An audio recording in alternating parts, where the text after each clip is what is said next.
मालेगाव केसमधील जो मुख्य आरोपी विजय खैरनार होता त्याच्यासोबतची एक मोठी अपडेट समोर येत आहे। हा आरोपी जो आहे कशा प्रकारे डोकं चालवत आहे ते पहा। नक्की घटना काय आहे? चॅनलवरती पहिल्यांदा आला असेल तर गुन्हेगारी वाचना या चॅनलला तुम्ही जरूर सबस्क्राइब करून घ्या। आता मालेगावमधील ती घटना घडलेली आपल्या सर्वांना माहीत आहे। त्यानंतर स्थानिक नागरिकांमध्ये तीव्र रोष असताना या प्रकरणाची सुनावणी अत्यंत तणावपूर्ण वातावरणात पार पडली आणि त्यानंतर जे खुलासे समोर झालेले आहेत ते पाहून तुम्हाला सुद्धा एक मोठा धक्का बसेल, तुमच्याही पायाखालची जमीन सरकेल। प्रकरणाची सुनावणी अत्यंत तणावपूर्ण वातावरणात पार पडली, परंतु त्यामध्ये काही खुलासे असे झालेले आहेत की ते पाहून तुम्हाला धक्का बसेल। पोलिसांना परिस्थिती हाताबाहेर जाण्याची भीती वाटल्याने आरोपीला न्यायालयात प्रत्यक्ष न आणता व्हिडिओ कॉन्फरन्सद्वारे हजर करण्यात आले। जेव्हा ही घटना घडली तेव्हा अक्षरशः संपूर्ण मालेगाव बंद करण्यात आलं होतं, जिथे तिथे आंदोलन करण्यात आले होते। महिलांचा यामध्ये सहभाग जास्त होता आणि मग पोलिसांना परिस्थिती हाताबाहेर जाण्याची भीती वाटल्याने आरोपीला न्यायालयात प्रत्यक्ष न आणता व्हिडिओ कॉन्फरन्सद्वारे हजर करण्यात आले। म्हणजे जेव्हा त्याला न्यायालयात आणणार होते तेव्हा पोलिसांनी अगोदरच पाहिलं की तिथे अनेक लोक आहेत आणि ती आता काही ना काहीतरी करतील, त्यामुळे त्यांनी मग त्याला आरोपीला न्यायालयात प्रत्यक्ष न आणता व्हिडिओ कॉन्फरन्सद्वारे हजर करण्यात आले। परंतु पुढे जे त्या नराधमाने असं काही केलेलं आहे की म्हणजे त्या आरोपीने असं काही केलेलं आहे की तुम्हाला सुद्धा एक मोठा धक्का बसेल। आता त्या दिवशी न्यायालयाबाहेर मोठ्या संख्येने नागरिक जमा झाले होते। आरोपीला समोर आणले जाईल या आशेने लोकांनी कोर्टाबाहेर तगडा मोर्चा काढला। पोलिसांनी आरोपीला कोर्टात आणण्यात विलंब करत असल्याचे लक्षात येताच जमाव आक्रमक झाला। त्यांनी कोर्टाचे गेट तोडण्याचा प्रयत्न केला। महिलांपासून युवकांपर्यंत सर्वांनाच आरोपीवरील संताप प्रचंड होता। परिस्थिती गंभीर होताच पोलिसांनी लाठीचार्ज करून अक्षरशः तेथील जमाव पांगवला होता। आता तुम्हाला प्रश्न पडला असेल की हा नराधम कशा प्रकारे त्याचं डोकं चालवत आहे, त्याला कोणी ना कोणीतरी सांगतच आहे। यामध्ये बरेचसे लोक सामील आहेत आणि त्याला सल्लासुद्धा देत आहेत।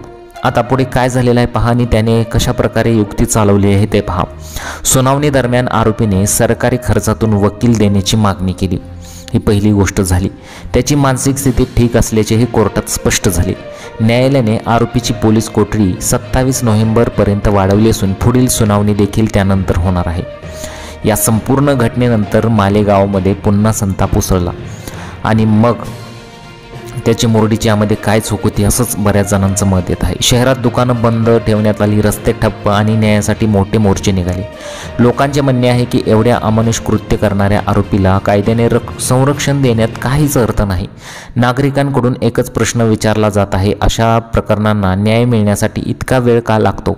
सरकारने यापूर्वी फास्ट ट्रॅक कोर्ट सुरू करण्याची घोषणा केली होती, पण प्रत्यक्षात अनेक प्रकरणांमध्ये न्याय प्रक्रिया संथ गतीने चालते। या प्रकरणामुळे पुन्हा एकदा न्यायव्यवस्थेच्या गतीवर प्रश्नचिन्ह उपस्थित झालेले आहेत। मग त्या आरोपीला कठोरात कठोर शिक्षा मिळावी अशी सर्वसामान्य जनता, सामाजिक संघटना आणि स्थानिक नागरिकांची ठाम मागणी आहे।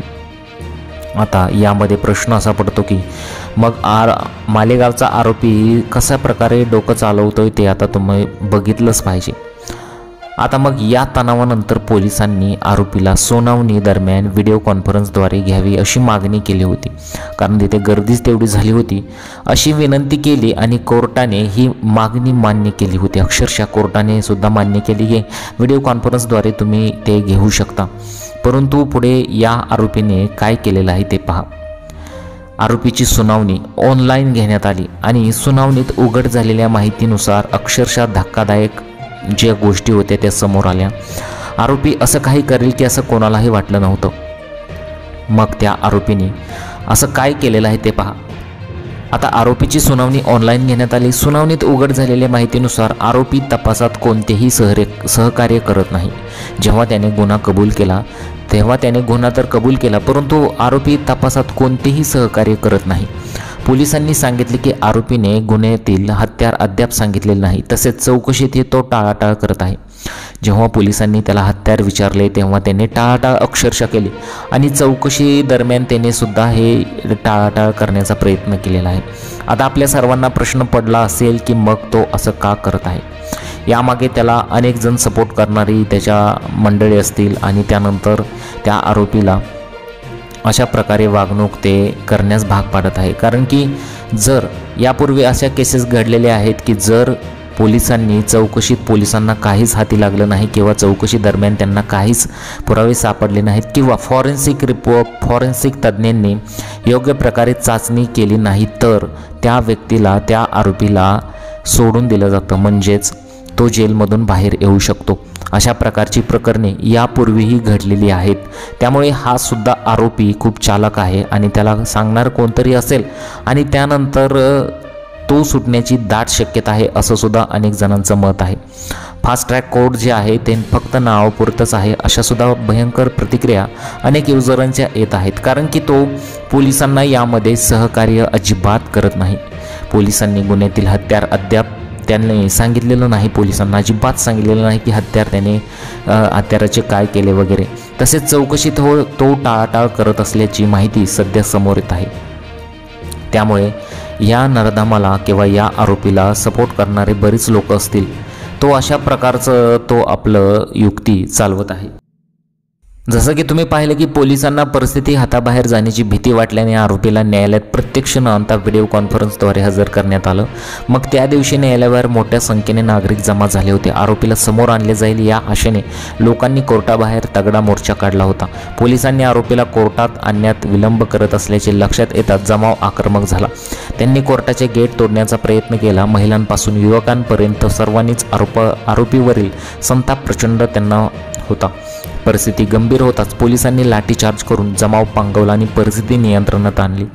परंतु मग जसं की तुम्ही पाहिलं की अक्षरशः जे धक्कादायक खुलासे झाले की या तणावानंतर पोलिसांनी आरोपीची सुनावणी व्हिडिओ कॉन्फरन्सद्वारे घेतली आणि विनंती केल्यानंतर ती कोर्टाने मान्यसुद्धा केली आणि आरोपीची सुनावणी ऑनलाईन घेण्यात आली।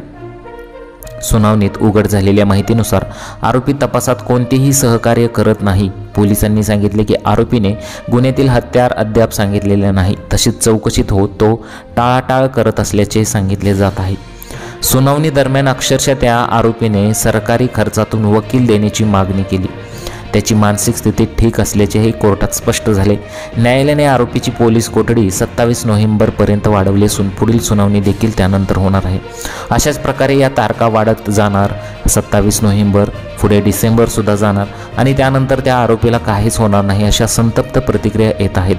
त्यामुळे लोक प्रचंड चिडलेले आहेत। न्यायव्यवस्थेवर आता कोणाचाही विश्वास राहिलेला नाही, कारण की आपली न्यायव्यवस्था म्हणजे कुठल्या पातळीला पोहोचलेली आहे हे सर्वांनाच माहीत आहे। त्यामुळे लोक प्रचंड चिडलेले आहेत। तुम्हाला या घटनेबद्दल काय वाटतं? तुमच्या प्रतिक्रिया आम्हाला कमेंट बॉक्समध्ये जरूर कळवा।